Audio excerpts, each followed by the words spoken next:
PT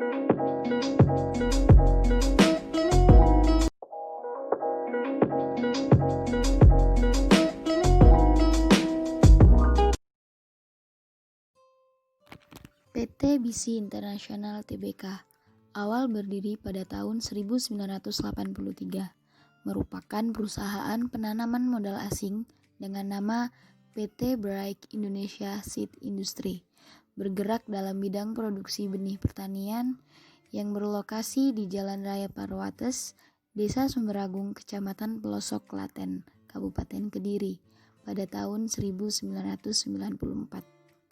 PT Bright Indonesia Seed Industry berubah menjadi perusahaan penanaman modal dalam negeri dengan nama PT Benih Inti Subur Intani atau biasa disebut dengan BC.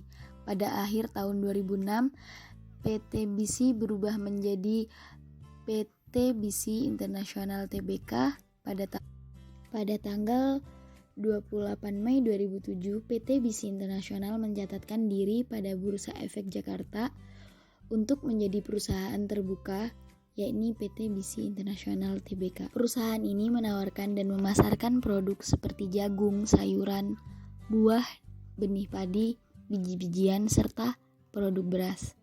Perusahaan ini juga menghasilkan benih hibrida tanaman pangan untuk hortikultura. Perusahaan ini berdiri pada tanggal 22 Juni 1983 dan berhasil IPO atau go public pada tanggal 28 Mei 2007. Bahkan mengakuisisi beberapa perusahaan seperti PT Multisarana Indotani dan PT Tani Indo Intertrako. PT BC International memiliki kinerja perusahaan yang cukup baik dalam beberapa indikator yang akan kita bahas. Pertama, valuasi saham dengan metode discount cash flow. Setelah kami menganalisis saham BC dengan metode discount cash flow untuk beberapa kriteria seperti akumulasi dividen, future value, dan kriteria lainnya, bisa dilihat bahwa BC memenuhi dari beberapa kriteria tersebut. Untuk harga wajar saham BC sekarang adalah 3.528, sementara harga saham BC sekarang per 15 Desember yakni sebesar 1.045, yang berarti saham BC termasuk perusahaan yang under value.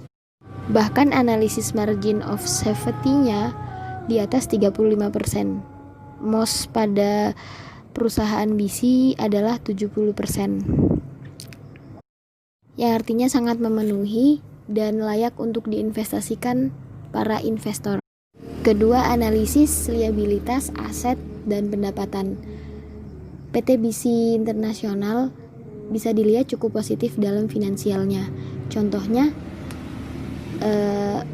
untuk hutang, aset, dan modal, penjualan, DER, serta ROE-nya pada tahun 2019. Bisa dilihat di sini.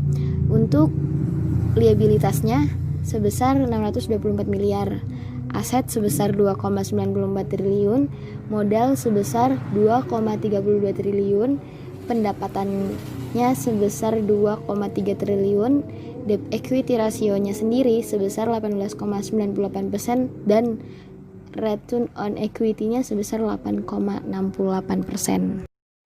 Perbandingan dengan perusahaan lain. Kami membandingkan BC dengan 3 perusahaan lain. Perusahaan yang kami pilih adalah Andi, KNJT, dan CSRA. Kami membandingkan dari laba bersih yang didapat dari 3 perusahaan tersebut selama 3 tahun terakhir dan dibandingkan dengan laba bersih perusahaan BC. Perusahaan BC dikutip dari lembarsaham.com mendapat laba yang lebih besar selama 3 tahun terakhir, yaitu dari 2017 sebesar 403,29 miliar, 2018 sebesar 403,87 miliar, dan 2019 sebesar 306,95 miliar. Dan untuk EPS atau laba per saham berturut dari 2017 ke 2019 adalah 134,43, 134,62, dan 102,32. Untuk perusahaan Andi pada tahun yang sama, yaitu 2017, perusahaan malah mengalami kerugian sebesar 10,52 miliar. Pada 2018 mendapat laba sebesar 17,20 miliar dan 2019 turun menjadi 12,49 miliar dengan EPS sebesar 2017 ke 2019 adalah 1,12, 1,84 dan 1,34. Perusahaan ANJT pada tahun 2017 mendapatkan laba sebesar 637 miliar. Namun pada 2018 mengalami kerugian sebesar 7 miliar dan 2019 mengalami kerugian lagi sebesar 63 miliar. EPS-nya tuh dari 2017 ke 2019 adalah 190, min 2,13 dan min 18,95. Perusahaan CSRA pada tahun 2017 mendapatkan laba sebesar 98,46 miliar. 2018 mendapat laba sebesar 28,26 miliar dan 2019 sebesar 29,16 miliar.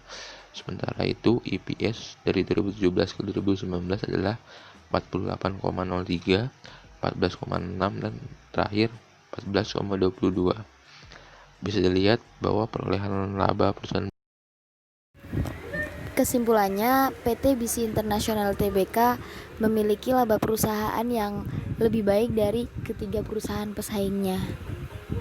Mungkin video dari analisis diskon cash flow hanya cukup sampai di sini. Bila ada kurang dan salahnya mohon dimaafkan.